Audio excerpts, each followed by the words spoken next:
Okay, Emana for the past few days I've been busy and then I'm update back to back.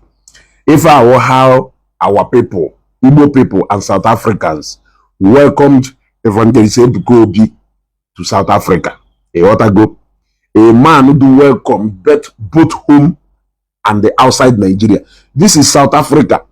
This is South Africa. This is not Lagos. This is not Ngopala. This is not Enugu. This is South Africa. Look at the level of joy and happiness because now the prophet touched his feet in the land of South Africa. So all is in the Bayeri. In the Bay non south. Because of the moon non south to say so are you more Nigerians or are you more South Africans or are you more African than these people who are here in their large numbers to welcome the prophet to the land of South Africa? Now, this is the kind of man the Catholic community are playing with. Look at the caliber of man they are playing with. Look at the caliber of man.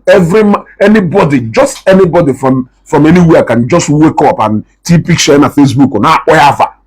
This is a man who has been accepted globally. Evangelist Ebuka Obi is no more just a Nigerian figure. He is no more just a figure in Igbo land. He is a world figure because there is no country in the world where you don't have a Zionite there. There is no country in the world where you don't have a lot of people who are hungering, who have the hunger and thirst to set their foot in a Zion ministry. So, therefore, Evangelist Ebuka Obi is even more than a priest that is just in charge of a parish.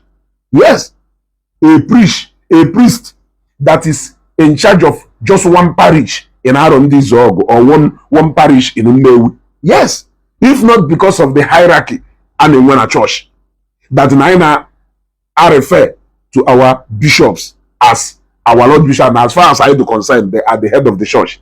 I can because there is nothing you can do about it. And sadly, you won't even see bishops openly engaging in this kind of banters and even on Facebook. But them father, ya mapota from Ebono. Ebuka Obi, this a miracle, that. Look at a man. Look at the way Osuwedo accepted in South Africa. Even those people, South Africans who are working in the airport, they were all jubilating at the sight of Evangelist Ebuka Obi. Or we won't go and work cookie bono here. Evangelist Ebuka Obi have to go to local league. If on our Brazil Champions League, if on our Brazil Champions League, or we don't know kita na football na Nigeria, or has it about local league? If on our Brazil International League, it can all be on 18. Zion this. Lidanuni, Irichanni, Iwe no importa. Apule ekwu soro ha na ekwu. Okay for you. The train has conquered South Africa. I call it South Africa invasion. Invasion of South Africa. You want to go? Evangelist Ebuka Obi has conquered South Africa. So all is on no South Africa. I hope may participate or that you are going to participate in the program that is going on there. You want to go? Agbaromono soon. Anya fugo, yolu ugo. Na da fugo kwada. Uga brodum no na fu kwada. So you go none at the land of South Africa. You want to go? So you go because you don't know when next you will give feta na South Africa again. When they say go be a carry go that bachoki. You want to go? Only do globally accepted. On a monopota na local media gas on another drag here. Now go Facebook. He is not only globally accepted. He has empowered a lot of youth, especially those who know on social media. Yes, especially those who know on social media. He has empowered you people. He has put food in at the table of so many of you. Critical thinkers. All those guys, we know. If you don't put the picture of, that is why, even when they are talking about something different, they will put the picture of Evangelist Ebuka Obi. whether no evangelist give anything to do with evangelist Ebuka Obi, but they will put the picture of evangelist Ebuka Obi because we draw traffic to that particular post to handle. So we know, and the evangelist Ebuka Obi well, onya ko ju wele wo Gwande, Zion Prayer Movement and all those pages. Leave them. Let them feel free to take whatever they want to take. Now that page. It is also a form of publicity. In case if you don't know, most of you so we spread the message evangelist Ebuka Obi in America, even more than the ministry did itself. You don't know. Far before.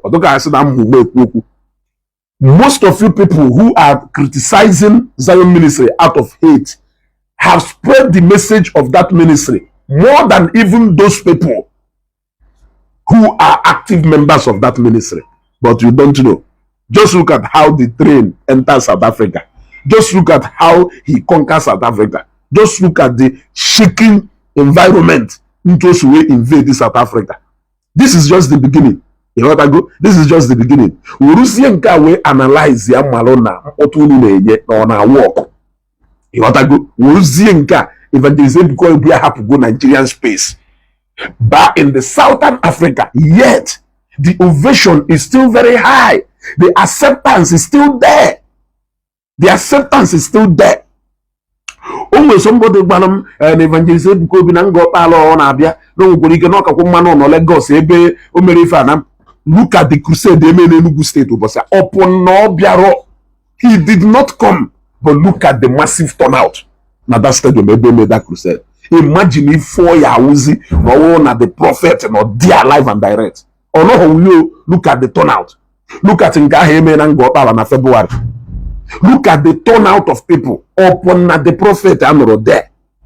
Who are those people? Abangona Zion members from all corners.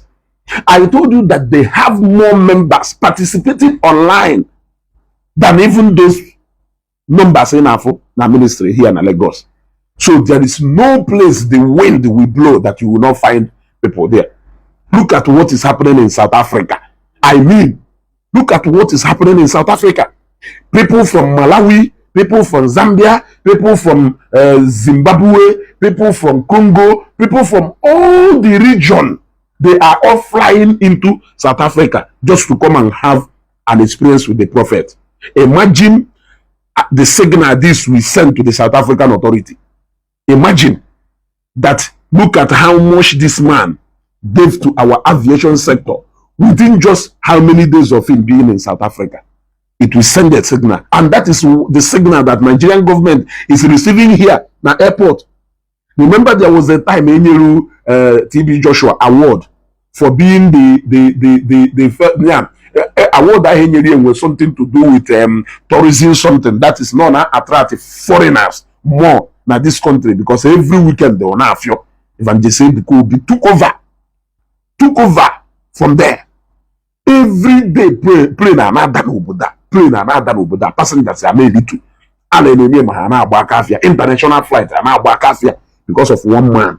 Yet you are still asking yourself, what is the economic value of what they are doing? Why can't they build factories rather than churches? If God has decided to use Nigeria, to use the presence of God in Nigeria as another tourism, another area which our government is with income na tourism. Yes, call it miracle tourism. People coming here to talk for the sake of getting their salvation. Yes, somebody may do something. Somebody care perfect in that thing. Hey, what I go? Somebody may do something. Somebody care perfect in that thing, and that is why when Nigerian pastors go to India, they go to America, they go to UK, they are more celebrated than even they are more celebrated by even the citizens there than in the buy there. Just look at the red carpet reception they gave to Kumuyi the other day in India. Just look at Kumuyi Kogono being welcomed personally by Donald Trump to come and partake in his inauguration ceremony. That is to show you that in Nigeria, now we run a church with the tourism in Nigeria. We will explore it. Yes, we will explore it. Okari hetua. Manunu ye mecha what if I had. unu ya emecha ghọta ife a na-ekwu unu ya emecha ghọta ife a na-ekwu emechisia churches dị na Nigeria, more people will go into poverty than you are seeing now. More people will lose their jobs than you are seeing today. Okay, I just wanted to announce to you how the ego landed in South Africa, how the ego was accepted in South Africa. You got to go. If I hold the men, I got to see the you got to go. This is the can they non America, Manda Americans no way, Manda South America, what highest we are no evangelism go be the ground that do set before land there. Now, this is even the back and go when the Ikago if you know men, I got to see you na Konaga. You got to go. Matthias make crusade in Enugu, a former Madeba. Matthias make crusade in Enugu, a from Madeba. Evangelism could be flyer into Soka, conquer everywhere.